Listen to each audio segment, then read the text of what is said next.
Welcome to Kentucky Horsepower, the official podcast of the Kentucky Automobile Dealers Association. Hi, everyone, and welcome to another convention edition of Kentucky Horsepower, the official podcast of KADA. And with me today, this is, we have our full staff here in the house. We have Melissa Peach, who's very excited to be here and part of this podcast. The rare Melissa Peach appearance. Yes, and Sarah Bishop. So we're all here. Here's what we wanted to do. This is a very unique convention location that we're going to. And we are just coming off of a site visit that we conducted here just within the last week or so. And we also had another dealer join us as well. Tim and Nancy Sparks were there, as they are from the area, very familiar with the area. So we all went to the Grand Hotel at Mackinac Island to really see everything firsthand and to be able to come back here and explain all the unique things to discuss. So with that being said, let's talk about first getting there. So which of you want to cover that? You can go. I'll go. We had a great road trip up. What I would say, how long was the drive coming from Frankfurt? From Frankfurt, it depends, because on Melissa time it's a little longer than it would be with others. I would say children. I'm like a child. You are like a child. I'd say plan for 9 hours, probably. And the ferries from the dock, there's two locations, right? If you're coming from Kentucky, you're going to be in Mackinac City. And ferries will leave. It's tricky. Most of the time in the summer, they're going to leave every half hour from Mackinac City to go to the island.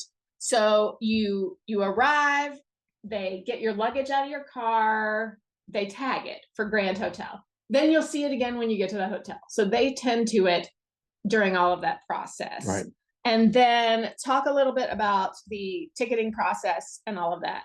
Well, so before you give your luggage to the folks that are going to tag it, if there is anything that you need right away, they recommend a carry-on bag. So if your kids are going to be wanting their bathing suits, or if you're going to want shoes to walk in, if you're going to want your computer, things like that, chargers, I would keep a bag with you, a small bag. So once you arrive, they take your stuff, you pay for your parking, your ticket. There's a little, they direct you. It's like you go in, you pull up, they tell you exactly what to do. They'll tell you where to park. They will send you to the counter to get your ticket for the ferry. Get your ferry ticket and your parking pass there at the same time. Keep that ticket, because that is your ticket to get on the ferry to go over to the island, and it's the same ticket that you're going to be using to come back. So you won't purchase another ticket once you get to the island. You can also pay your parking at that time, and you'll want to keep that as well, because when you exit to leave, it's simply a barcode scan. So you'll want to have that on hand to show that you paid. It'll slide right open, and away you go. Yep. So the ticket pricing was, I think it's a $36 or $38 for adults. The children's rate is a little less than that, but this is going to be one of the few occasions where you can pay with a card, because we're about to talk about cash in a minute. But one thing I would do is make sure that when you know your ferry time, I would go ahead and call for your horse taxi for when you get to the island. Yes. And we have that information. We'll be sending it out in communications leading up. We also have it on our website on the convention page on getting to the island. There's the taxi information. It is cash. They might tell you can use a card. Don't trust them. Bring cash. It's just a hassle. Yeah, bring cash. And also just a couple of getting to the island. Look, it's not a long ferry ride. It's 15 minutes. And it's you can sit down below. You can sit up top, depending on the weather. When we were there, it was pretty cool. And windy, so we sat below. But it's only 15 minutes, and it's a cool ride and a chance to see everything. You got a great view of the bridge that connects the Upper and Lower Peninsula. So it's a sort of really neat occasion from that standpoint. And then let's talk about we touched on it a little bit, but when you arrive, again, there's the taxis, there's no Ubers, okay? There's horses, and that's how you get around, and there's bicycles, right? But for the purpose of getting to the Grand Hotel, you'll want to just get a horse taxi, they're everywhere. They are abundant. But when it's crowded there, Yeah. it may be a little trickier. That's why we say call before you get on the ferry and let them know Yep. what time you're going to arrive. The thing about transportation by horse is that it's a little imprecise sometimes. Right. So it's nice to have that arranged. I think you can also walk. Worst comes, look, you can walk. In fact, when we left, we all walked because we left. We took the first ferry. It was early. The horse buggies weren't really up and about then, so we just walked it. I think it was about 10, 15 10 or 15 minutes. yeah. And I had, we had suitcase and everything else, and it's an easy walk. At least down. Yeah, At least and it's all downhill. Down. No, When coming you're back, you might be going. You'll be going uphill a little bit, but it's still not terrible. bad. It's not bad. Right. It's not bad. But just know that if you get there and you have to wait on the ferry, there is little shops. There's It's a cute little fudge city. place, Yeah. bars, little restaurants, and also once you get to the island, as soon as you get off of the ferry, you're in like the heart of the little area where all the restaurants. It is amazing. In fact, plenty to do right away. it was recently named the #1 summer trip location. Was it TripAdvisor or I forget? I think it was. It was I think one it of was these. one of those. It was one of those travel, guides that was out there, and it really is cool. The island is super walkable. So also, as mentioned, bikes. So you can rent a bike.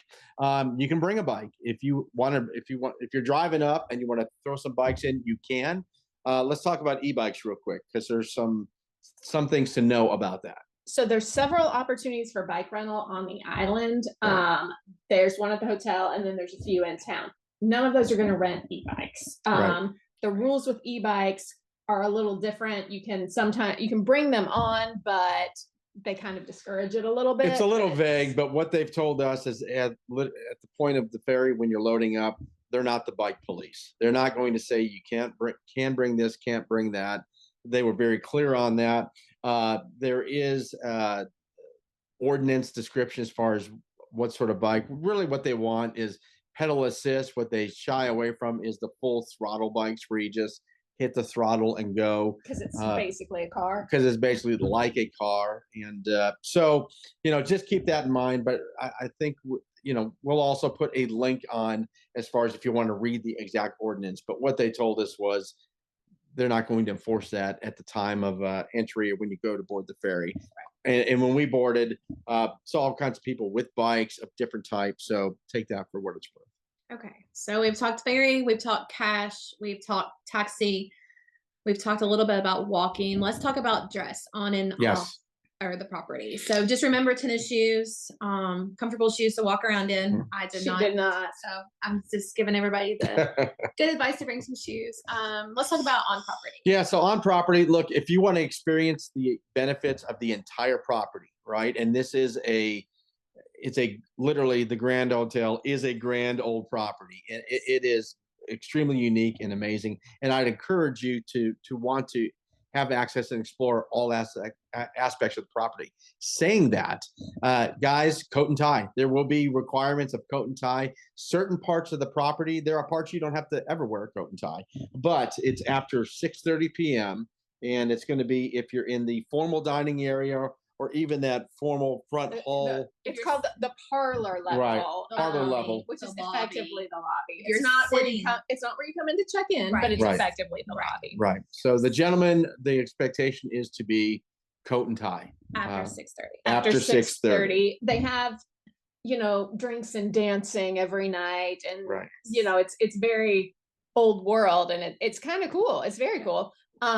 There are spots that you don't have to have that if you're coming and going. If you're going to our 50s night theme party, Right. Garden party, you do not. right? Yeah. So it's really up to you, but I'd encourage you guys, go ahead and bring a coat and tie because you don't want to eliminate a certain aspect of the property that you would otherwise want to go see. You're there. Who knows when you get back? If you get back, this may be a once in a lifetime sort of trip. So take advantage of it. Bring a coat and tie. And you'll be covered from that standpoint. Anything on the ladies' side that we want to touch on from a dress attire? We know how to dress nice. I mean- It's dresses, it's nice slacks, that sort of thing. Not denim, basically. After Right. 6:30. After 6:30. But for our for the weather on Monday night, we are outside. Lake right beside us, so there's gonna be breezes coming off the lake. It could be chilly. So I'd bring a cardigan or something to Yeah, bring to something put warm over to put over a jacket, your something. garden variety attire. And again, it's yes, it's Northern Michigan, so you have to be prepared for it. But it is going to be at that point over the second half of June. So the days will be beautiful, and the evenings will be cooler. Honestly, it should be an awesome time to be there from a weather it'll be standpoint. beautiful, and we're gonna watch that as we get closer. Yeah. We'll be sending out communications leading up to it. So basically, the ferry, we recommend. Look, we had really good luck with Shepler's.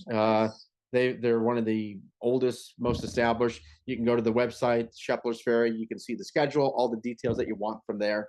And we can put that link on with this communications as well. Bring cash.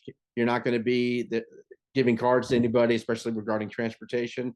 Dollars, 10s, 20s, that kind of thing. Yeah. We'll It be really happy. is like going back in time a little bit. And to prepare, if they want to go back in time, they can preview. They can preview the movie somewhere in time that Christopher Reeve came out and Jane Seymour, right? Came out in the I don't know. 70s. If you want to see the layout of the island, it actually is a pretty great representation. Saying that at the opening scene that you'll see cars on the island, there's no cars. That was for the movie, and you'll understand if you watch the movie why. But if you want to kind of see the lay of the land and get a sense of what that looks like, feel free to watch that. It's I think available it's available on Prime. Amazon Prime Video. Yep. So something else just to keep in mind as you're preparing for this. So ladies, anything else we want to touch on, or does that kind of cover it? And again, we'll keep you posted.